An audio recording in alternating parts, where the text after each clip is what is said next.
okay? So what? Go back in your signal giving stance. Okay.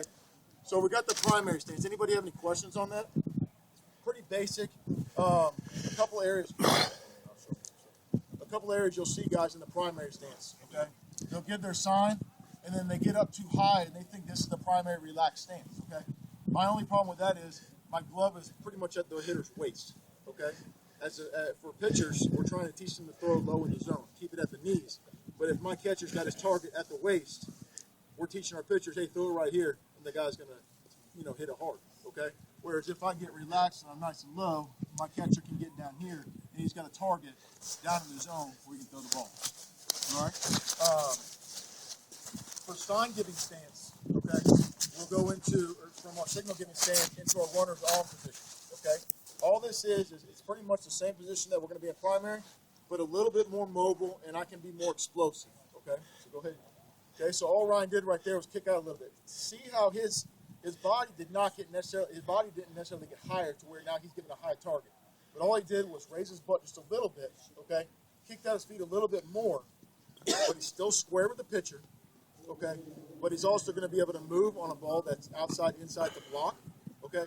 Or if the runner's stealing, it's going to give him explosiveness off his right foot. And here's where, go ahead and get set again. Do that in the secondary. Now go ahead and stand up and keep your feet there. Okay? Now if you see right here, okay, this is what I love about the guys that do it, especially like Ryan that did it the right way, okay?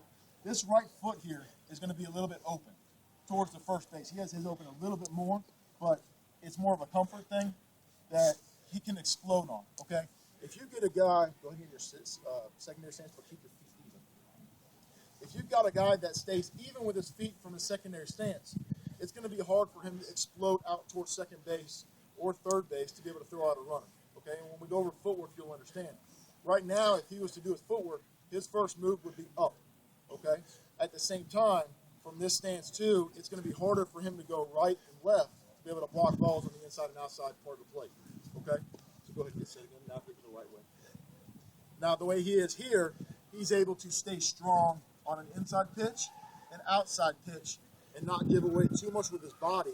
But he's able to use the inside of his right foot, which is his dominant foot, to explode out and do his footwork towards second base, but also at the same time explode off his right foot if he's got to go to third base as well. Okay, those are the three stances right there that I stick with that are pretty basic. But on the secondary stance, the one area that I see guys get too focused on the runner. Okay, what'll happen is guys will end up getting their secondary stance and they're too high up. Okay, so see how he's up here and he's more focused right now on that runner stealing and getting a better throw down there. But the one guy that we need priority over is the pitcher.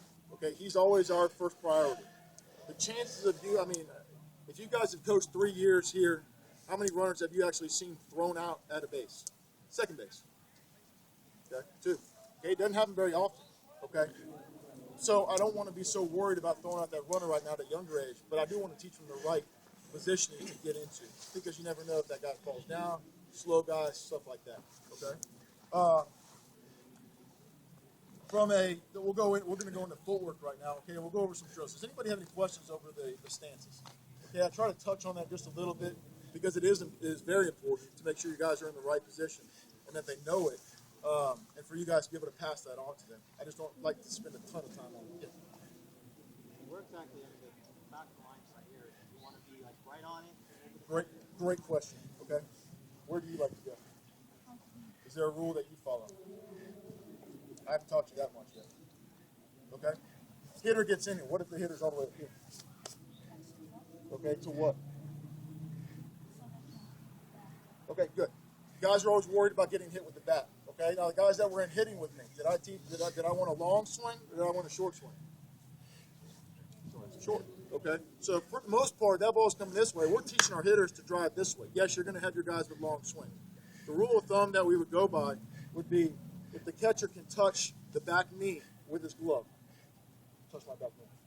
So if he can reach out and touch me, he's in a pretty good spot. Okay? That would be where you're at. What happens is, okay, and I don't want to, where's Scott at? Oh, plug your ears. In between games, they don't rake too much, do they? Okay? So what happens is there ends up being holes back here. Okay, by the time you're playing the fourth game of the day or the third game of the day, if you're not on the turf field, there's holes back here.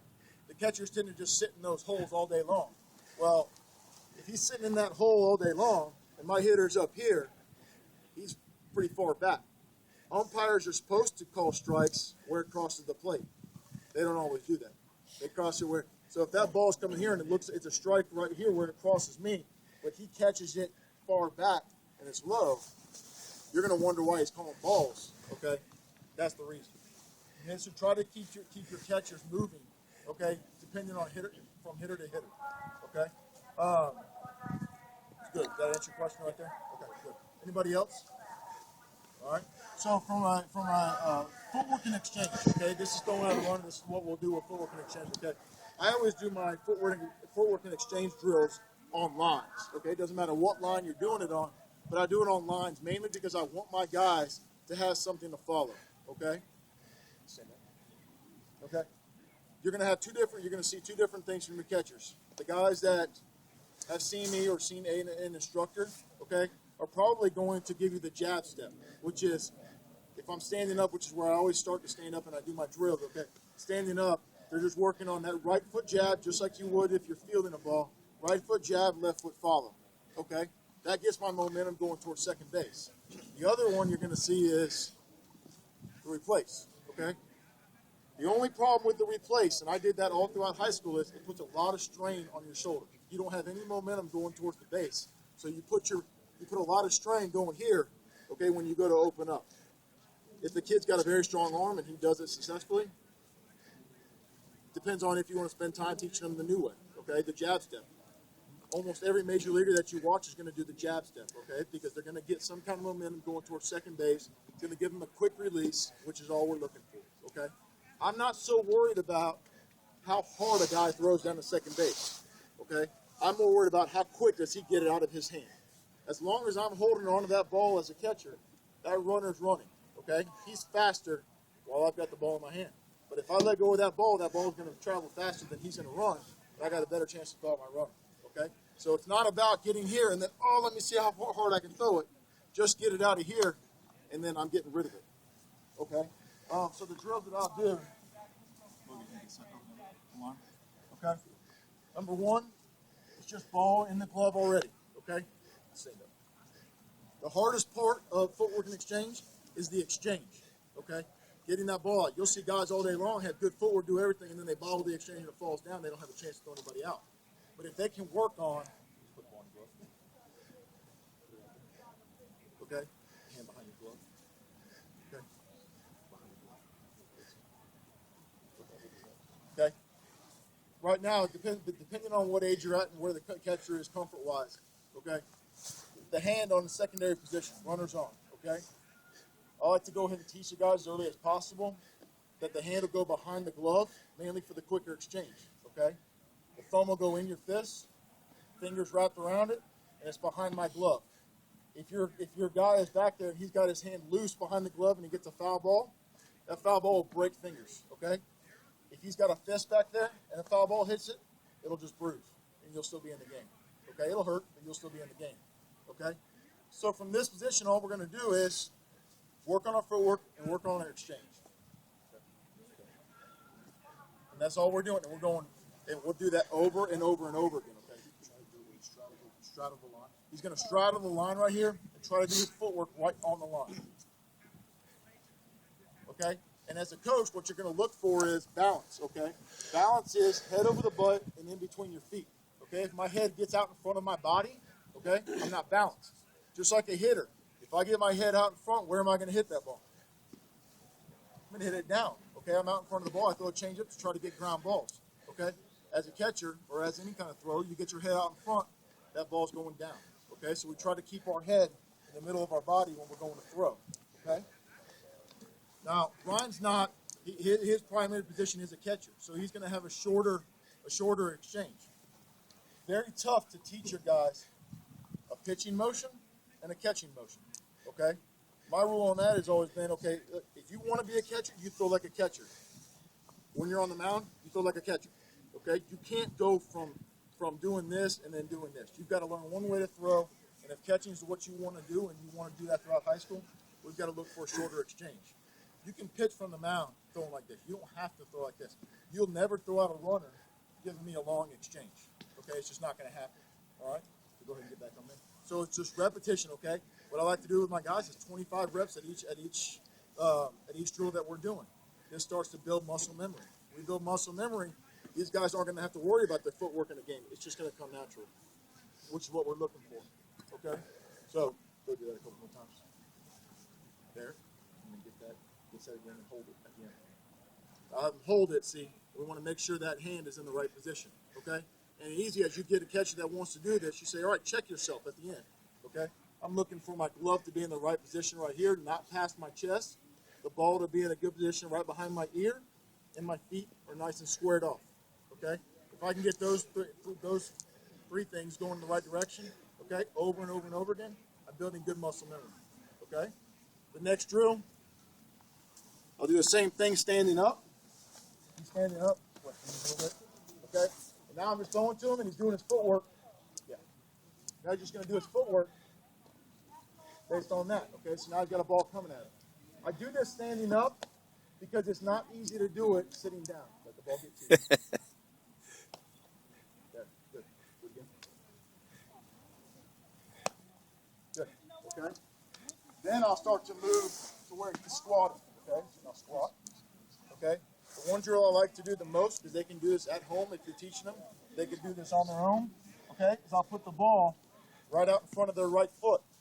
Put it out right out there in front of their right foot. They're going to pick up the ball first, then do their footwork. Go, put that down. Yeah, pick it up and then explode. There. Now they start to do their footwork, but they're on their own. Okay?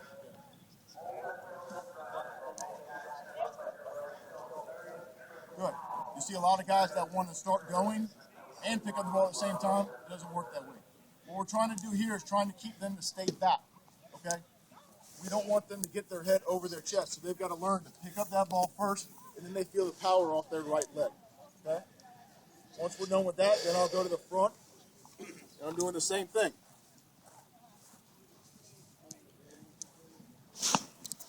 Okay, working on his foot over and over and over again. Let the ball get to you. You'll see him right now. He wants to go. If you see a guy that's, and look, this is the first time he's ever done this in front of 25 guys. Okay. Hey, you're doing good. Now, so he's a little bit jumpy right now. If I get a guy that's doing that, I'll tell them, catch the ball, hold it for a second, then go. You see, he's still jumpy a little bit. Now hold it, do it again. Now I want you to catch the ball, I want you to hold it there for a second, then go. Okay? Go. There. And now that starts keeping him back and it's more lifelike. Okay? If you've got a guy that's also jumping out a little bit too early, you can do this drill as well. Now, I'm going to bounce it to him, okay? That makes him wait on the ball to get to him, and then he can go. You didn't see how he wanted to jump out there at it. It's tough to try to keep a kid to stay back. What they're thinking a lot is, oh, I see that runner going, I got to get out there as fast as I can, instead of just trusting what they're going to do. Trust their body, trust their mechanics to be able to stay back, because if they don't stay back, one, that hitter hits, okay, he swings, and I'm going out, catches interference easily, okay? Possible injury. Teach them to stay back on it, stay back, stay back. They're going to have more power off their back leg and be able to drive and throw the ball through second base, okay? Those are those drills right there that very simple, okay? But I tell guys, there's not a ton of stuff with catching that you have to get right, or as far as teaching them a ton of things. Like with fielding, you're teaching them how to come slow rollers, right at them, backhand, left hand. They're all over the place, okay? Right here, it's just doing the right thing every single time we do it. Okay, if you can get your guys to do 25 reps of what the 4 drills that we just did right there, his footwork's going to get a lot better real quick. Okay, let's go to. We're going to go over to blocking. Okay, so you want to get in the face? Yeah, sure, Coach. Everybody always asks me that. You want me to put my helmet on? I hope so. Okay. Blocking is I love blocking, okay? And usually when the players get done with me, they love blocking too. Okay, I try to make it fun for them. This is going to be a tough one for you guys to teach, because a lot of it becomes confidence, trusting that their body can do it instead of trying to always catch it or shying away from it.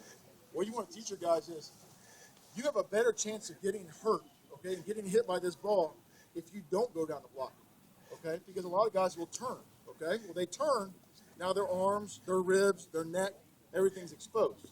Where if we teach them just a block, they'll end up getting it, the chest will block the ball, and they're going to be fine, okay? It also saves you guys a lot of runs, all right? The way I'll do my blocking is, what is the hardest ball to block? Backhand. Huh? Backhand side. You'll laugh at this one. It's not hard. The first one. The first ball. Okay? The one ball that they don't want to block is the first one in the game. So if you guys get it over with before the game ever starts, they're ready to block. Okay? So what I'll do to my guys, same stuff I did when I was playing minor league ball. We did the same thing before every game, during practice. Okay, go ahead and get down. Let's get back down. I'll get the guys down. Secondary position. Have them get in their secondary position. Be ready to block, and I'll just say, go down and stay down. Go, stay down. Okay? Head, make sure that head's down. And I'm just beating them with balls. Okay? And there they're getting hit by it. They get the feeling of it. It doesn't hurt. Okay? Now we can move on to some other drills. All right? I try to stay away from the plate when I'm doing the drills with guys I'm catching, because I always end up hitting the plate and it goes somewhere else. So I'll have him scoot back just a little bit more when we're doing these. My next drill that we'll do is, you can just stay right there, that's fine. The next drill we're going to do, because I want you to learn, because right and left side too. We're going to go down early, okay? So what I'll do is I'll just nod my head to these guys, okay? And when I go in the secondary, when I nod, he's going to go down. He's going to keep his eye on me. When I throw that ball, he's going to stay still or wash the ball into his chest. Go. Good. Oh. Go. Okay. So now he's getting hit. He's trusting. The one thing I'm looking for right here, and you didn't say that right, is no flinching. Okay. If a kid flinches when that ball's coming at him, okay, they flinch, that ball kicks off somewhere else. You saw those two balls right there. Ryan just let him hit. Okay, and they fell right in front of him. Okay. Now we're going to go off we'll go to the inside, to the righty side. Up.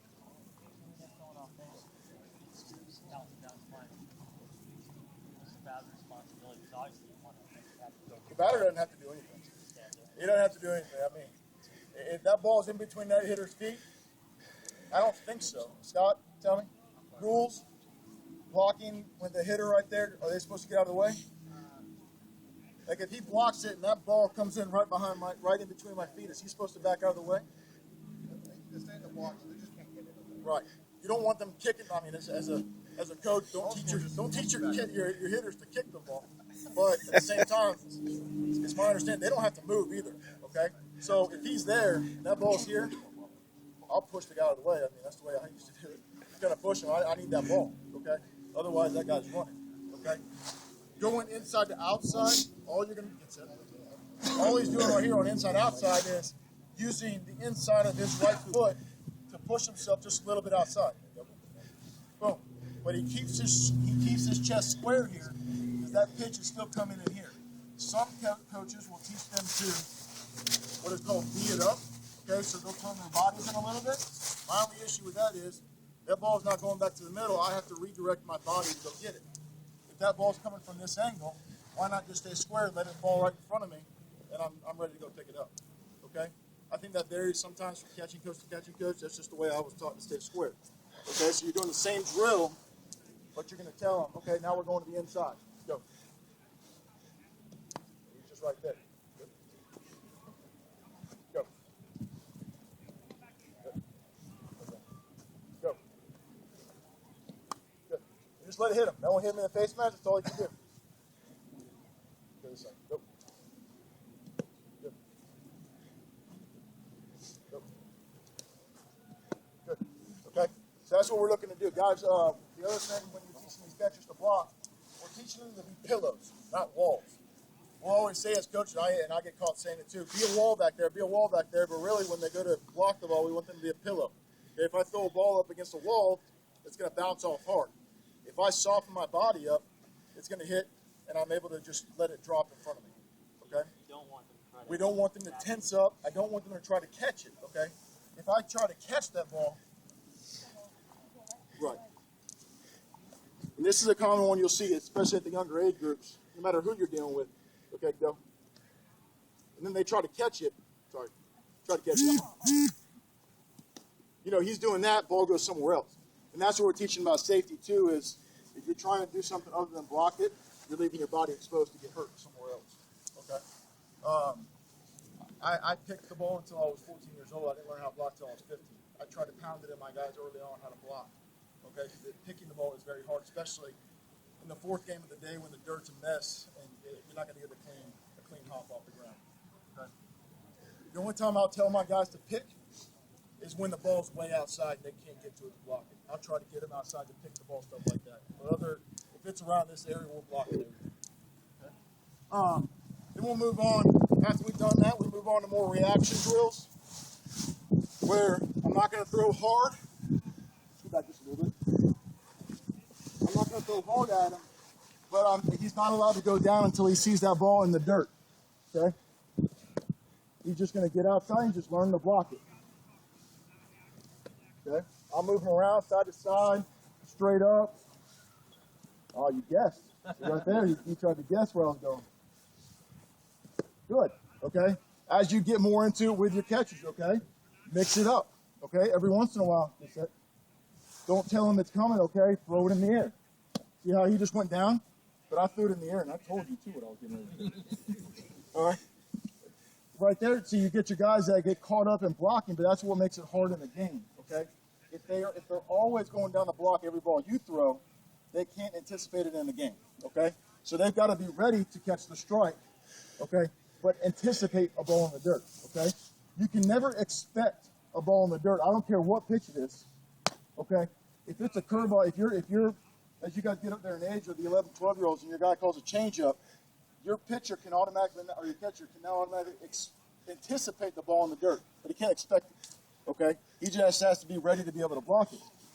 This is what this drill will do, is where I'm throwing it up in the air, okay? And then all of a sudden, you know, then I throw one in the dirt. Now he's ready. Now he's reacting to seeing the ball in the dirt or seeing it up in the air, okay? The best way to get your catchers, used to doing stuff like this, catch bullpens, okay? See it all the time where pitchers are thrown in the bullpen and the coaches are catching them. That doesn't do any good, okay? We want our catchers to catch as many bullpens as we can so they're used to your pitchers when it becomes game time, okay? If Johnny goes out on the mound but Ryan's never caught Johnny, that's tough for him, okay? But if they get used to each other in the bullpen, now he's used to balls that maybe his changeup has a little bit different movement than somebody else's. Or he tends to throw this ball on the outside corner and down, where I can now anticipate that ball being down in the dirt and be able to block, okay? So as much as you guys can get your catchers in the bullpens catching actual live pitchers, okay, that's what's going to help them in game time situations, all right? So those are the blocking drills that we'll go over. Any questions on those? I got a question. Yeah. One of my biggest problems is kind of getting them to get into this mindset that I can block. And what's the killer is that they see that ball coming in and they're already going to turn around and chase. Right. And so what are some of, besides the drills that you've shown, is getting that mindset of, I got to block every ball that I can. Every chance you get, you do the drills. Every single chance you get, because it